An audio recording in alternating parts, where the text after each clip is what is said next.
আজকে যে এখানে এসে মানে নিজের চোখেই বাংলার ঐতিহ্য দেখতে পারতেছে, এটাই আসলে অনেক ভালো লাগতেছে।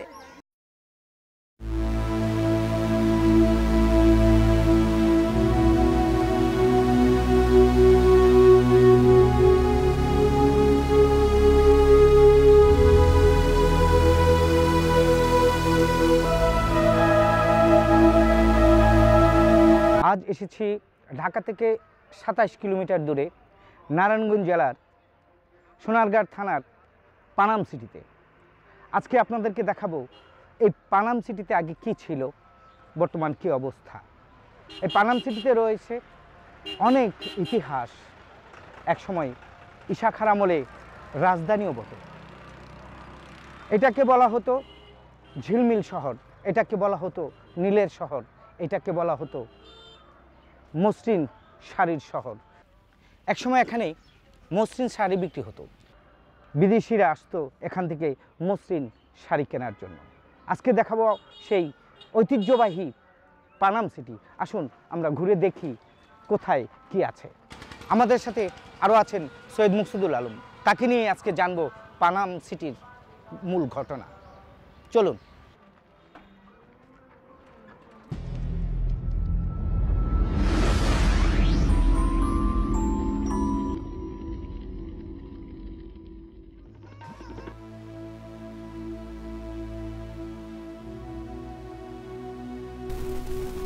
এটি হচ্ছে পানাম সিটির মূল প্রবেশ পথ।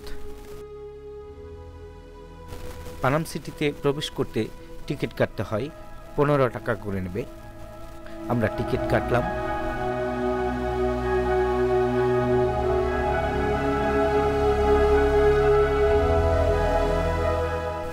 পানাম সিটিতে ঢুকতেই পাশে একটি বইয়ের মতো কারুকাজ করা, এতে লেখা রয়েছে পানাম সিটির সংক্ষিপ্ত ইতিহাস। একটু পড়ে নিলাম।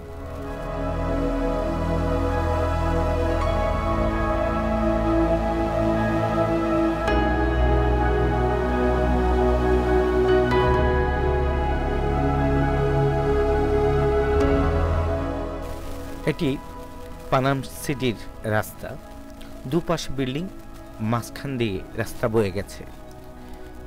পানাম সিটি উত্তর এবং দক্ষিণে সমস্ত বিল্ডিং, কি অপরূপ সুন্দর গুছানো একটি শহর। আমরা দক্ষিণ পাশটা একটু দেখব।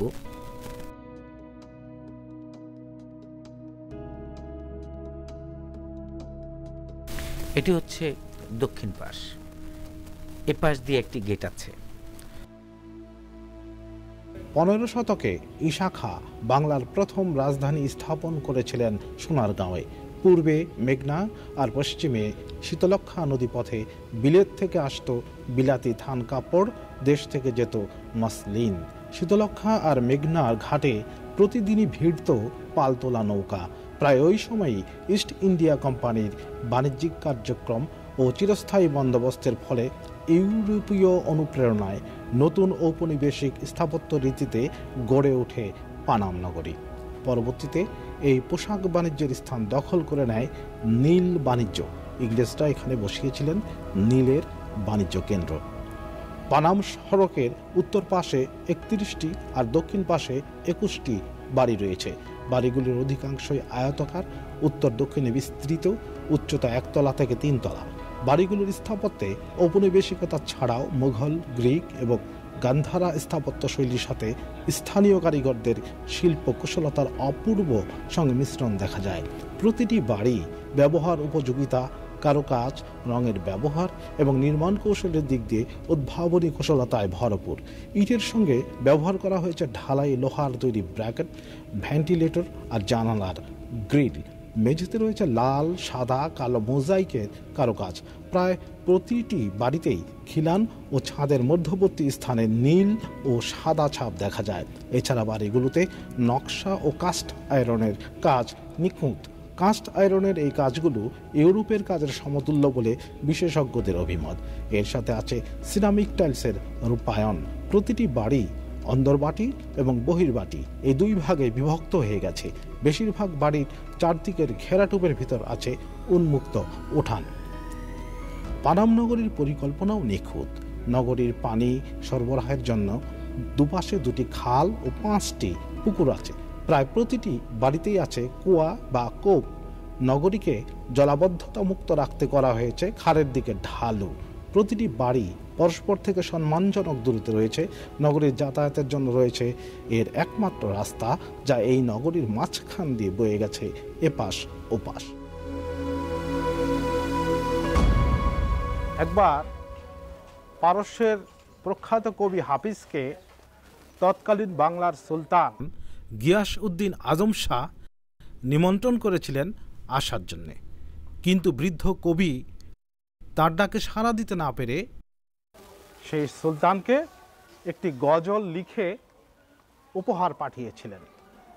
আর সেই গজলের সূত্র ধরে এক ফরাসি পর্যটক এসেছিলেন এই সোনারগাঁতে এবং এর সৌন্দর্য দেখে মুগ্ধ হয়েছিলেন।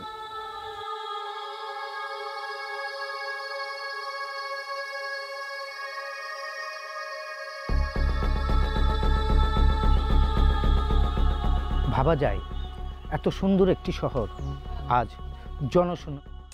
এখানে কেউ বাস করে না, এখানে মানুষ পরিভ্রমণ করতে আসে। এর সৌন্দর্য, এর প্রত্যেকটি বিল্ডিং কত সুন্দর ছিল তা দেখার জন্য আসে। যেখানে ছিল মসৃণ শাড়ির বাহার, যে মসৃণ শাড়ির কেনার জন্য দেশ বিদেশ থেকে মানুষ এখানে ভিড় জমাতো, আজ সেই শহরটি জনশূন্যহীন। আসুন দেখি সামনে কি আছে।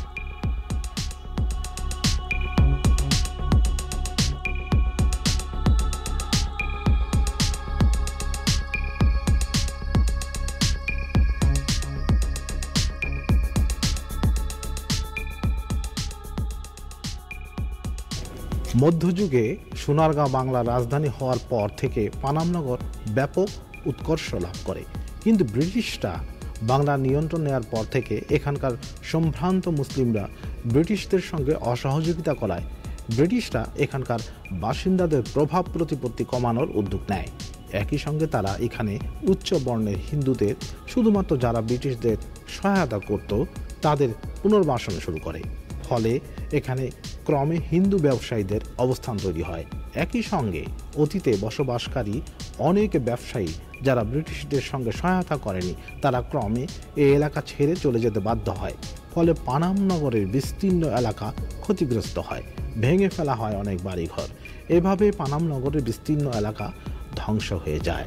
বর্তমানে পানামনগরের রাস্তার দুই ধারে পুরানো যেসব ভবন দেখা যায় তা মূলত ব্রিটিশদের সহায়তায় গড়ে ওঠা 19 এবং 20 শতাব্দীর হিন্দু উচ্চ বর্ণের ব্যবসায়ীদের তৈরি। ব্রিটিশরা চলে যাওয়ার পর এসব ব্যবসায়ীদের প্রতিপত্তিও হ্রাস পায়, ফলে ভবনগুলো ক্রমে পরিত্যক্ত হতে থাকে। ফলে আস্তে আস্তে তা আশপাশের লোক দ্বারা দখল হতে থাকে। 2009 সালে স্থানীয় প্রশাসনের উদ্যোগে পানামনগরীকে সম্পূর্ণভাবে দখল মুক্ত করা হয়। বাংলাদেশ স্বাধীন হওয়ার অর্থাৎ 1971 খ্রিস্টাব্দের আগে ও পরে বাড়িগুলো 10-15 বছরের ইজারা দেওয়া হয় এবং পরে নবায়নও করা হয়। মূল বাসিন্দাদের অবর্তমানে বাড়িগুলো অযত্নে ক্ষয়ে যেতে থাকে। ফলে বর্তমানে 2004 সালে আর ইজারা নবায়ন করা হয় না। পানামনগরের মূল প্রবেশ পথের ছোট্ট খালটির উপরে একটি সেতু ছিল, যার কোনো অস্তিত্ব আর অবশিষ্ট নেই। অযত্ন আর অবহেলায় পানামনগরের বাড়ি ঘরগুলোতে শ্যাওলা ধরেছে। ভেতরের পরিবেশটা স্যাঁতস্যাঁতে গোমট। বাড়িগুলোর দেয়ালে গজাচ্ছে গাছপালা। অনেক বাড়ির ভেতরে ঢুকে গেছে গাছের শেকড়। অনেক ঘরে চৌকাঠ ও রেলিং খুলে পড়েছে, চুরি হচ্ছে কড়িকাঠ ও তক্তা। ফলে বিভিন্ন সময় বাড়িগুলোর ছাদ ধসে পড়ছে, ভেঙে পড়ছে সিঁড়ি ও দেয়াল। পরিত্যক্ত এসব বাড়িগুলোর অনেকগুলোতে মানুষ কিংবা পশু পাখি মলমূত্র ত্যাগ করে থাকে। অনেক বাড়িরই সিরামিক টাইলসে ভাঙন ধরেছে, খিলানে ধরেছে মরিচা। কোনো কোনো বাড়ির কার্নিশে গজিয়েছে আগাছা। এমনকি 2005 খ্রিস্টাব্দে 2টো বাড়ি সম্পূর্ণ ধসে পড়ে। এখনও অর্থাৎ 2004 সালের কথা, অন্তর্বাটি বহির্বাটি উভয়ই টিকে আছে। এরকম 40টি বাড়ি রয়েছে পানামে। একটি বাড়িতে বিশাল নাচঘর পর্যন্ত টিকে আছে, যার চারদিকে 1 তলা ও 2 তলায় দর্শকদের বসার ব্যবস্থা আছে। এখন সেই নাচঘরে বসে জুয়ারি আর নেশাখোরদের আড্ডা।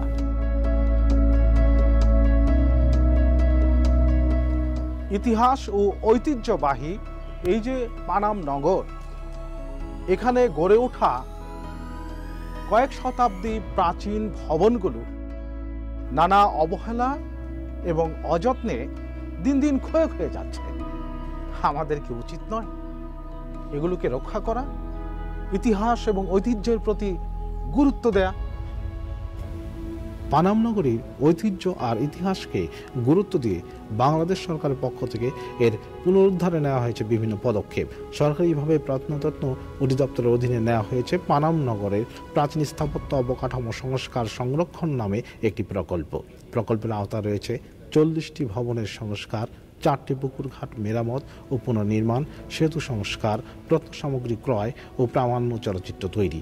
বিশেষজ্ঞ কমিটির তত্ত্বাবধানে পরিচালিত হচ্ছে এই প্রকল্প। ইতোমধ্যে এই প্রকল্পের আওতায় সংস্কার করা হয়েছে বিভিন্ন ভবন।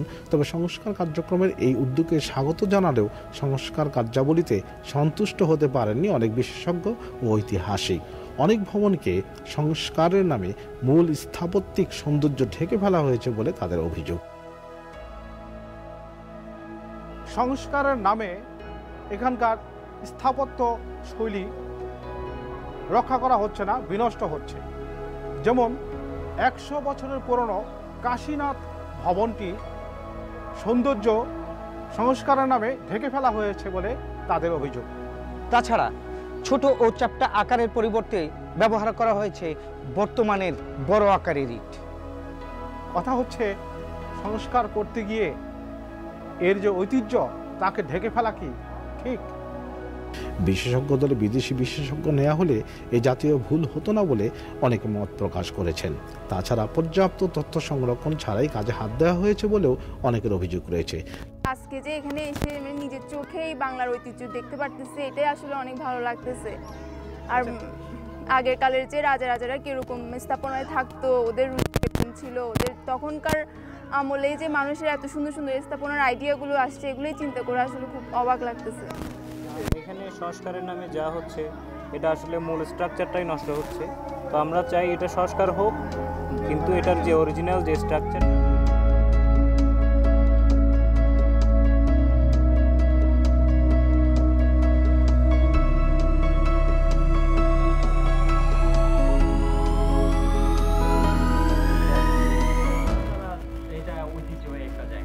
আচ্ছা ঠিক আছে, ভালো থাকেন।